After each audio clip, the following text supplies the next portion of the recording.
falando em QI, aqui nós temos um cidadão que se homenageia a si próprio com o título de O Filósofo da Cidade de São Paulo. Chama-se Paulo Giraldelli. Na verdade, ele é da cidade de Ibitinga. Ibitinga é uma cidadezinha no interior, que é famosa pelos seus bordados. Essa é uma cidade onde eu ia muito quando era pequeno, porque lá morava a minha querida tia Ofélia, né? E o ramo turco da família, meus tios Salim, Naim e Elias. E deu graças à recordação da cidadezinha, mas acho que naquela época o Paulo Giraldelli não existia ainda nem como espermatozoide. Mas, muito bem, depois alguém fez a besteira de trazê-lo à existência e agora o sujeito ficou assim. E ele, então, escreve aqui um negócio dizendo que eu sou uma besta quadrada, que eu não entendo nada de filosofia e que eu sou assim porque eu não fiz o curso universitário como ele, e que, aliás, eu morro de inveja dos professores de universidade de filosofia, né, porque eu não fiz o curso e eles fizeram, e eles têm aqueles empregos maravilhosos, né, na USP, né, aquela coisa fantástica, né? Eles estão tão contentes que vivem quebrando a universidade, né? E eu estou com inveja do emprego deles. E daí ele diz o seguinte, diz que eu cometo um erro, assim, crasso, imperdoável, porque eu classifiquei num artigo, eu disse que, segundo Platão, os filósofos são amantes de espetáculos. E diz aí o Paulo Giraldelli, qualquer criança sabe que no livro quinto da República, o Platão estabelece uma diferença radical entre os amantes de espetáculos e os filósofos, né? Digo, olha aqui, ô Paulo Giraldelli, tu é um analfabeto, tu é uma besta quadrada fora do comum. Né? O que o Platão faz é o seguinte, ele distingue entre dois tipos de amantes de espetáculos. Aqueles que gostam de qualquer espetáculo, que se deleitam no espetáculo das aparências, e aqueles que se deleitam no espetáculo da verdade. Então são dois tipos de amantes de espetáculo. Então está na cara que o filósofo, segundo Platão, é um amante de espetáculos. Só que o espetáculo dele é a verdade, é o ser. E os dos outros são apenas a aparência. A distinção caracteristicamente platônica. Mas que a oposição que você está falando só existe na sua cabecinha. Aliás, se você está citando esse negócio do livro Quinto da República, é porque alguém te chamou a atenção para esse trecho, que é o único que você conhece da República. Se você tivesse lido o livro, seria impossível você ter pulado a página 1. A página 1 do livro 1, no qual Sócrates diz que foi ao Pireu para quê? Para assistir a um espetáculo. Tá certo? Então, o que ele foi fazer lá se ele não gostava de espetáculos? Então, é claro que, se a distinção feita no livro quinto já não fosse clara por si mesma, não esqueça que ela está no contexto de uma narrativa que começou com Sócrates indo para ver um espetáculo. Tá certo? Então, não existe oposição nenhuma entre o filósofo e o amante de espetáculo, porque o filósofo é um deles.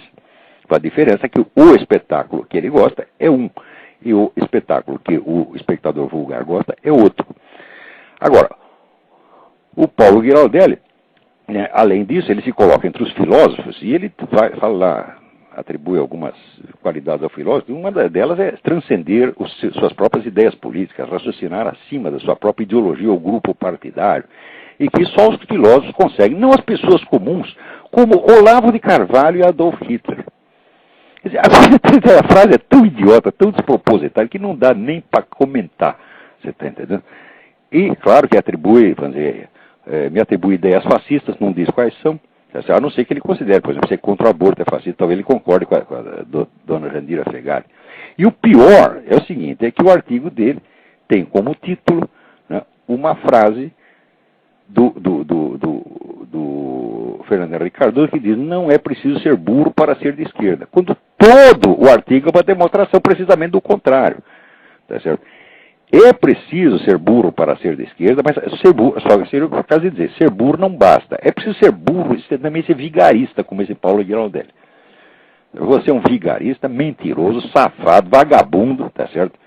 A sua página, tá certo, não serve para absolutamente nada, a não ser para você exibir sua mulher pelada, que você gosta, né, tá oferecendo, tá certo? Quer dizer, Paulo Giraldelli, quer saber uma coisa? Vai tomar no cu. Né? Ele também, existe um mote na esquerda, um slogan, que é assim: Olavo de Carvalho está no jornalismo porque, né, acabaram-se as grandes inteligências da direita. Tá? E ele volta ao mesmo tema, né, dizendo que acabaram-se os grandes pensadores da direita, entre os quais José Guilherme, ele escreve Melchior. Ó, Melchior, rapaz, vai pra merda, o que é isso? Quer dizer, tu não leu nem o nome do autor que tu está comentando, né? E vem querer ensinar a mim o que Platão disse ou deixou de dizer? Ora, porra!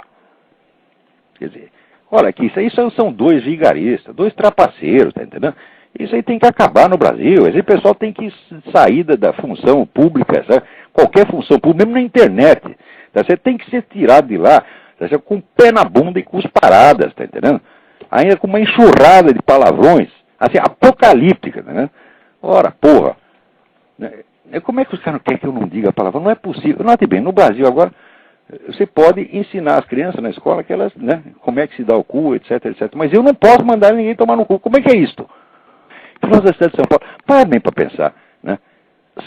Em São Paulo viveram o Mário Ferreira dos Santos, o Miguel Reale, o Vicente Ferreira da Silva e o William Flusser. Tá certo? E o cara diz que ele é o filósofo da cidade de São Paulo. Meu filho, você não é filósofo da cidade de São Paulo, tu não é o filósofo da Barra Funda, tá certo? Tu não é o filósofo da tua rua, tu não é nem o filósofo do seu banheiro, tu é o filósofo da puta que eu pariu, isso na melhor das hipóteses.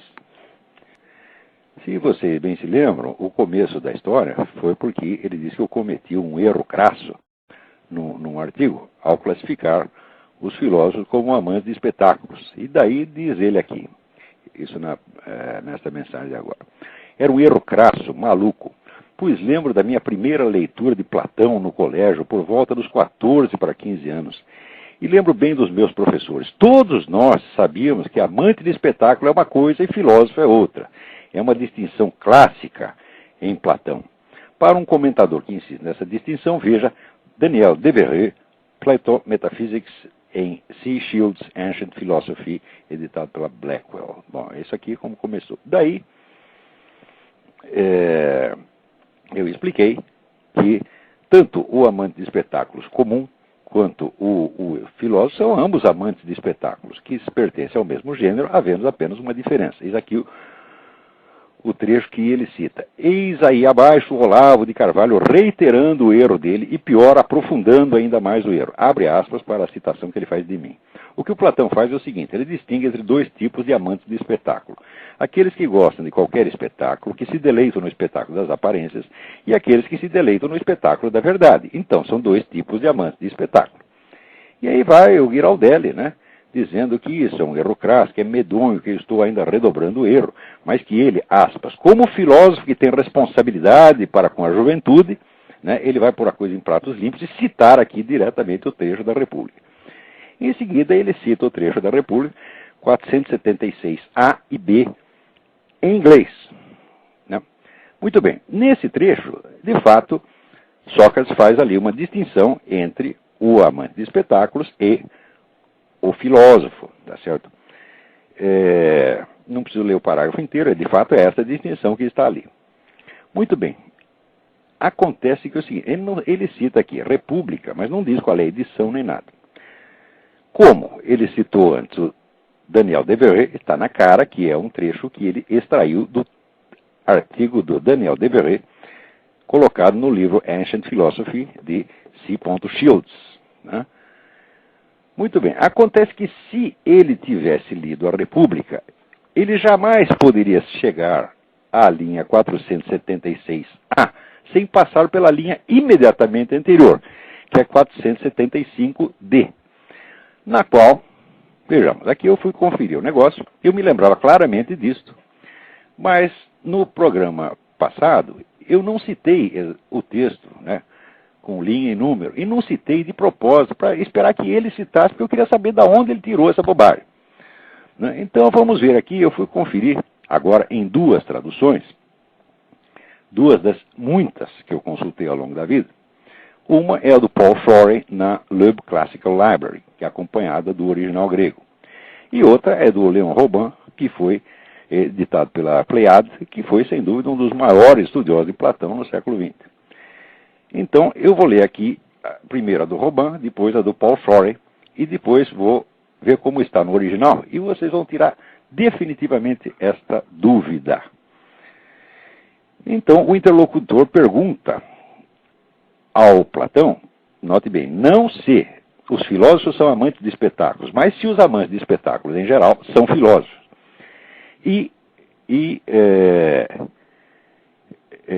Sócrates responde, pas du tout, mais ressemble à des philosophes. Et fit-il, quels sont ceux dont tu dis que ce sont des philosophes authentiques? Ce sont, répondis-je, ceux pour qui la vérité est le spectacle dont ils sont amateurs. Traduzindo para o português. O interlocutor pergunta, então, devemos chamá-los, aos amantes de espetáculos, de filósofos? Não, mas eles se parecem com filósofos. E, disse ele, quais são aqueles que você chama como filósofos autênticos? São aqueles para os quais a verdade é o espetáculo da qual eles são amantes. Ou seja, Sócrates está claramente classificando os filósofos como amantes de espetáculos, com a diferença específica de que são amantes do espetáculo da verdade. Do mesmo modo, na tradução da Paul Shorey, Lib Classical Library, está aqui. Whom do you mean then by the true philosophers? Those for whom the truth is the spectacle of which they are enamored. Ou seja, são aqueles que estão enamorados do espetáculo da verdade, como os outros estão enamorados do espetáculo da aparência. No original grego, a coisa é ainda mais forte. Tois tes aleteias en dego philotheamonas. Philotheamonas é como se diz amante de espetáculo em grego. Então, o filósofo é o philotheamon da aletheia, da verdade. É o amante do espetáculo da verdade. Isso está muito claro na linha imediatamente anterior. Não é isso? Ora, se o Paulo Ghiraldelli tivesse lido a República, ele não chegaria à linha 476 sem ter passado pela linha 475. Mas como ele jamais leu a República, ele apenas pegou este trecho citado no Daniel Devereux, então ele ficou com a impressão de que a distinção entre os amantes de espetáculos e os filósofos não é uma distinção de gênero e espécie, mas é uma distinção radical absoluta, é uma distinção de substâncias, quando está na cara que é uma distinção escalar. Existem aqueles que amam o espetáculo das aparências e existem aqueles que vão além das aparências e amam o espetáculo da verdade. Isso está muito claro para quem leu a República. Agora, para quem catou um trechinho do Daniel Devereux, tá certo? E quer esfregar na minha cara, mostrando para se fazer de superior, tá certo? Pegar isso aí e esfregar aquele diplominha de merda dele, aí é outra coisa, tá certo? Então, esta é a diferença, tá certo? Entre esta molecada que sai com diplominha da USP e um estudioso de verdade. Para estudar um texto clássico, você só tem um jeito, você tem que se munir das melhores traduções, do original, grego ou latino, e de um excelente dicionário que eu uso aqui, o do Charles Bailly, tá certo? Que é provavelmente o melhor dicionário grego em um volume só que existe, tá certo? Então, de cara, você vê que o mesmo termo, philotheamon, é usado com relação aos amantes de espetáculos em geral e é usado aos amantes da aletheia da verdade. Tá certo? Não há a menor dúvida quanto a este ponto para quem quer que tenha lido a República. Agora, para quem cisca trechinho em livro de segunda mão, essa distinção evidentemente não existe, e só existe a diferença radical que é, vamos dizer, a impressão que fica se você lê só o parágrafo seguinte, 476A. Então, uma coisa é estudioso de verdade, outra coisa é aluninho da USP, tá certo? Eu, quando era jovem, eu fui assistir várias aulas na USP como ouvinte e cheguei à conclusão que eu não devia frequentar aquela faculdade. Por quê? Eu ia perder 1h30 para chegar lá, outra 1h30 para voltar, várias horas por dia em assembleias estudantis, debates idiotas, e não ia estudar coisíssima nenhuma. Então, fazendo as contas, essas 6 ou 7, 8 horas perdidas, seria melhor aplicado se eu ficasse em casa e se eu estudasse 3 horas por dia, que, aliás, é o que Aristóteles recomenda, umas 3 horas por dia, tá certo? Não passar disso porque a cabeça humana não aguenta. Então, se eu aplicar essas 3 horas por dia no estudo verdadeiro, seguindo os métodos admitidos em verdadeiros centros de estudo universitário no mundo, eu iria muito mais adiante, como de fato fui. E como qualquer pessoa pode ir, se ela quer conhecimento, tá certo? E não um papel social, e não uma posição social para ficar brilhando e jogando na cara dos outros, como faz esse palhaço desse Paulo Ghiraldelli. Mas, se fosse este todo o problema, tá certo? seria apenas, vamos dizer, mais um blefe entre os inúmeros que eu já vi esse pessoal de esquerda dar. Tá certo? Acontece que o Paulo Giraldelli vai um pouco adiante, ele mente. Inclusive nessa segunda mensagem que ele postou agora, ele mente novamente dizendo que eu falei mal da esposa dele. Quando se ouvirem o programa, ouvirão claramente eu dizer que não há nada de errado com a moça. Eu disse exatamente estas palavras. Há de errado com o Paulo Giraldelli. Não falei nada de mal dela, não adianta querer se fazer de vítima para cima de mim. Tá certo? Muito bem. Agora, na primeira mensagem, tá certo? O Paulo Giraldelli, né, foi tão longe, tá certo, na vigarice, que chegou a inventar a minha vida. Tá certo? Eu até escrevi umas notinhas aqui, que eu nem sei se vou terminar. A qualquer hora eu ponho isso na minha parte, mas não sei se vou ter tempo de terminar, então eu vou ler para vocês, tá certo? Os pedaços aqui que eu anotei. Na década de 80, mergulhado em estudos de religião comparada, eu mantinha uma intensa troca de cartas com alguns dos mais prestigiosos eruditos da área, entre outros o ex-diretor da seção de manuscritos orientais do Museu Britânico, Martin Lins, e o ex-ministro da Cultura do Irã, Seyed Hossein Nasr, o maior filósofo vivo do Islã e reconhecidamente um dos maiores do mundo.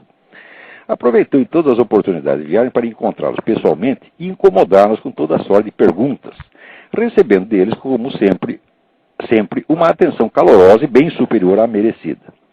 Nasr, então recém-exilado em Washington, consentiu mesmo em servir de guia turístico para mim e para um grupo de jovens amigos, levando-nos a museus e outros pontos memoráveis da capital americana e fazendo questão de apresentar-nos, já que tínhamos perguntas específicas, ao autêntico calígrafo islâmico tradicional, o grande Yusuf Ibish.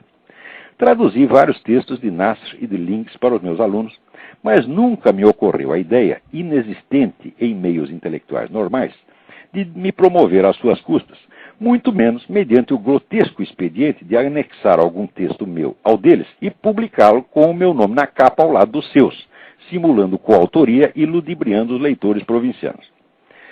A única vez que posei numa capa de livro ao lado de um autor de prestígio mundial, René Girard, foi numa obra coletiva com outros dois contribuintes e não foi mediante colagem ex post facto, e sim em razão de uma mesa redonda que tivemos na faculdade da cidade no Rio de Janeiro. Ademais, não fui eu o editor da obra, nem fui consultado quanto à capa.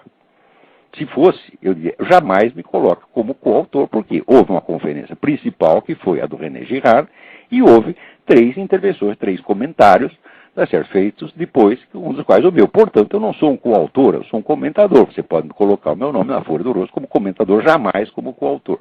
Mas a edição foi iniciativa deles. Muito bem. Conto essas coisas para dar aos leitores a medida exata do personagem do qual me vejo obrigado a falar nas linhas seguintes, o qual construiu uma carreira acadêmica inteira, fazendo amizade com o filósofo americano Richard Rorty, o que não era difícil, sendo Rorty notoriamente o mais gentil embrulhão intelectual de todos os tempos, escrevendo prefácios para os textos dele e em seguida estampando-se a si próprio na capa como coautor, em vez de recolher-se modestamente à folha de rosto como prefaciador ou editor, como é certo e usual fazer nessas circunstâncias, e como fiz com os textos de Mário Ferreira dos Santos e Otto Maria Carpo, e até com os de um autor totalmente desconhecido do público paulista, o poeta e filósofo pernambucano Ângelo Monteiro, cujos ensaios reuni e lancei na praça. Não parasitei em proveito próprio nenhum dos autores ao quais servi com modéstia e sinceridade de canal para que chegasse ao público. E não vejo nisso nenhum mérito especial, apenas a obediência normal e rotineira a uma regra mínima, que, por seu caráter elementar e incontornável, é menos de honestidade intelectual do que de saúde pública. Quer dizer, isso é uma regra, vamos dizer, de saúde pública, que ninguém que esteja no meio intelectual pode ignorar. Quer dizer, se o sujeito começa a constar na capa como coautor de textos dos quais ele acrescentou um comentário, então, evidentemente, é um picareta, é um vigarista.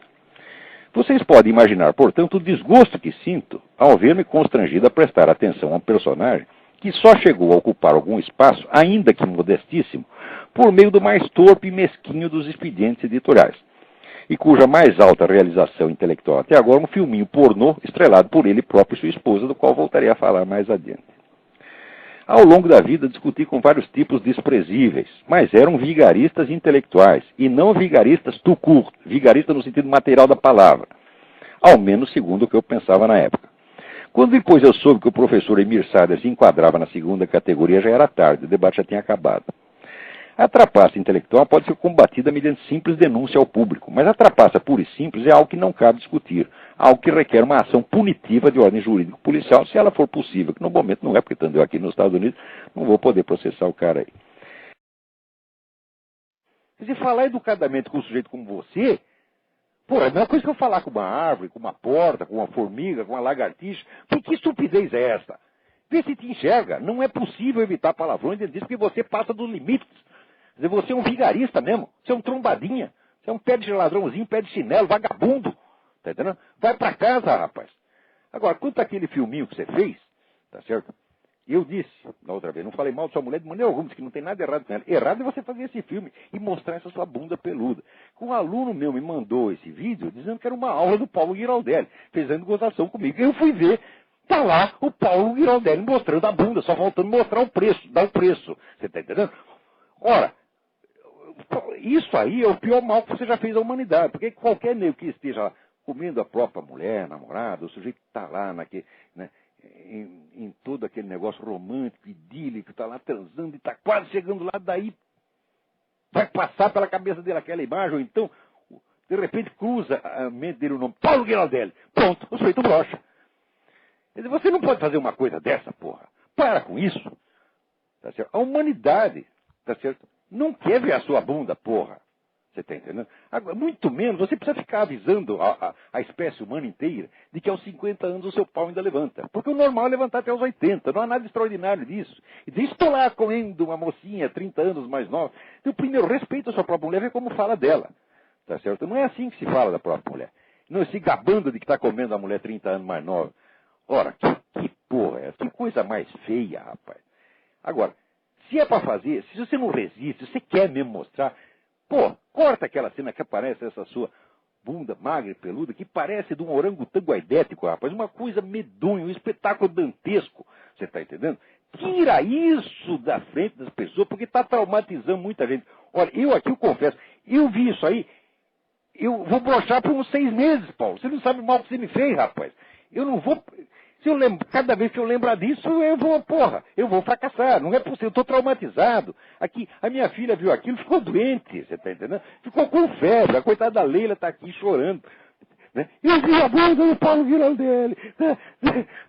Você podia poupar, você disse que é o filho tem responsabilidade para com a juventude. Poupe os jovens desse espetáculo, rapaz. Pai, você está separando os amantes, destruindo lares, está entendendo? Dilacerando as famílias. Pare com isso. Então, todos os maridos estão broxando depois que viram isso. Para com esse negócio, rapaz. Tá?